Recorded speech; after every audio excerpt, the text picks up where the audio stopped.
Għanni kif rajt rapport issa fuq intelligenceonline.com li hija website li jispeċjalizza fuq l-intelligence u qed jirrapportaw li l-MI6 u CIA huma konċernati ħafna ma dak li tisir f'Malta rigward il-whistleblower Russa u l-partner tagħha. U ħanni kwota hekk.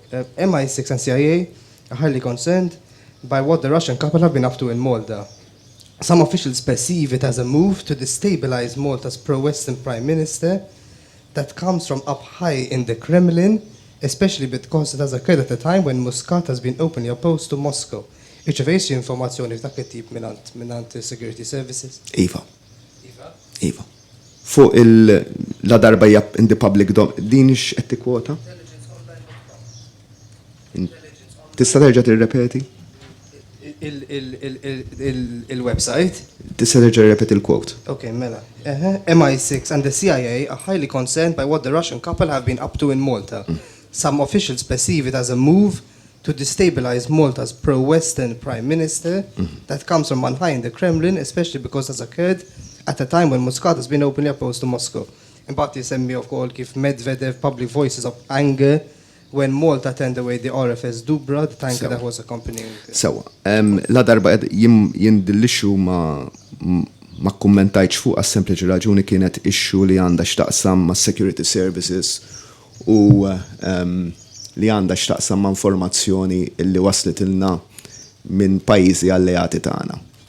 U onestament mala darba qed għandi public domain ħa kumment iktar fuqha. Iva aħna ġejna informati minn security services ta' pajjiżi oħra illi din l-istorja ġiet inventata wara li aħna rrifjutajna li nagħtu refueling lil vapuri Russi illi kienu sejrin is-Sirja. U m'għandniex sissa evidenza illi il-persuna illi inventat l-istorja hija persuna relatata mal-servizzi segreti Russi. Hija ma xi ħaġa li ma ħarġux biha security services Maltin, imma infurmawna dwarha security services ta' pajjiżi alleati, hemmhekk qed jissemmew żewġ pajjiżi alleati. Fl-istess ħin ġejna informati li l-attitudni tal-Presidenza Maltija li għaġġilna sew fil-diskussjonijiet biex niffaċilitaw il-Visa Waiver Program mal-Ukrajina urtat lil xi nies u li kien ħajkun hemm xi tip ta' tpattija. Dak li għandi xi ngħid.